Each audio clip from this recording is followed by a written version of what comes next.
Hi, my name is Michelle Hawks. My Educational Giants report is on John Locke. He was an English philosopher born on August 29, 1632, in Rington, Somerset. His father was a lawyer and a military man, and he was raised as a Puritan. He attended Westminster School in London in 1647, where he earned the distinct honor of being named a King's Scholar. He attended Christ Church, Oxford in 1652, and later returned for a Master of Arts. Later he graduated with a Bachelor's of Medicine in 1674, after which he became acquainted with the Earl of Shaftesbury, who asked him to be a personal physician. He had a love affair earlier in life, but then later died at the age of 72 as a bachelor in 1704. As a philosopher, he had an anti-authoritarian theory of the state, a theory of personal identity, empirical theory of knowledge, and support of religious toleration.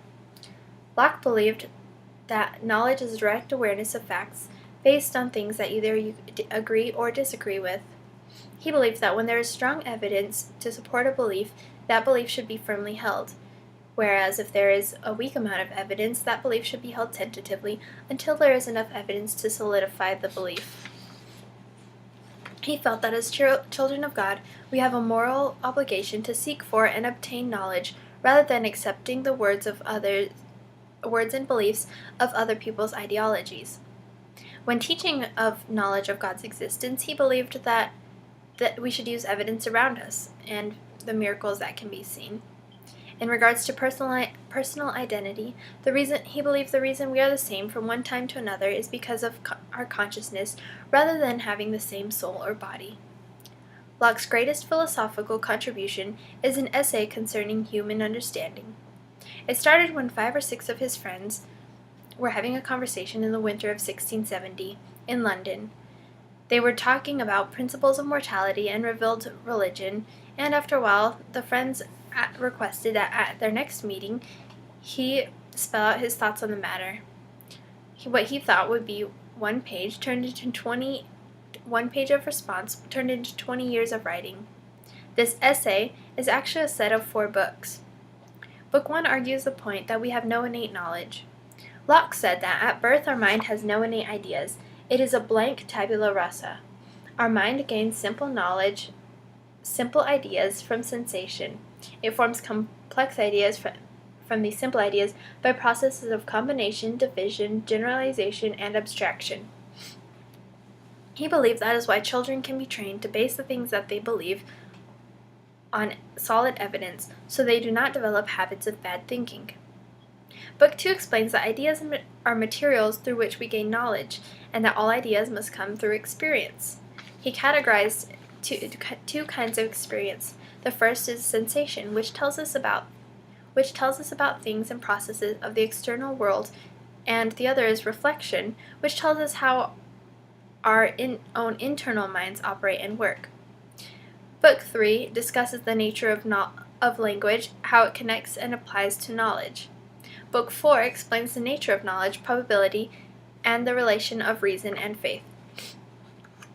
Contributions today continue to be seen as we learn about the nature of knowledge and gain experiences in school.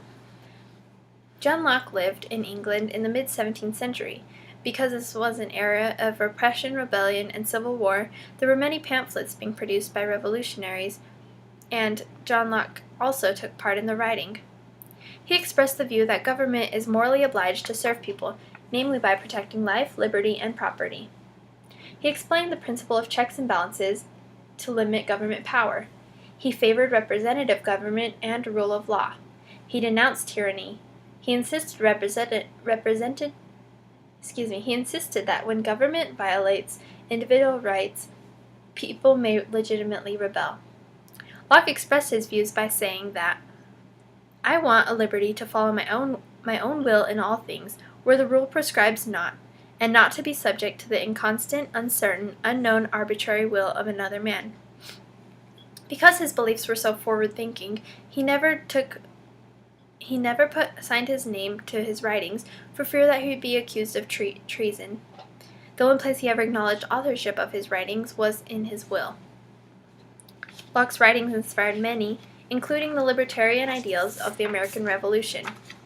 Many of Locke's contemporaries saw him as a great thinker. Thomas Jefferson claimed Locke as being one of the most important thinkers on liberty. Locke's ideas also inspired Thomas Paine's radical ideas about revolution, which resulted in the creation of his pamphlet Common Sense. Other revolutionary patriots that he inspired included George Mason, James Madison, Benjamin Franklin, and John Adams. Isaac Newton thought highly of Locke and cherished his company. Locke helped Quaker William Penn restore his good name after he became a political fugitive. It's important to note that the philosophies and ideas that Locke held did not die with him in the death of his contemporaries. His teachings, especially those which helped to found our great nation, are influential today in the lives of all Americans. We acknowledge and appreciate the moral laws and rights that we have as creations of God. We have a right to life, liberty, and property. His philosophies, including God's existence, are of great worth to me. I believe that we can gain knowledge of God through faith and having the conviction to believe. While I agree with Locke's reasoning to look for miracles, I do not necessarily believe that we need such evidence to gain knowledge of spiritual and faithful matters. Locke will continue to be an inspirational philosopher and thinker in the lives of many for many years to come. Thank you.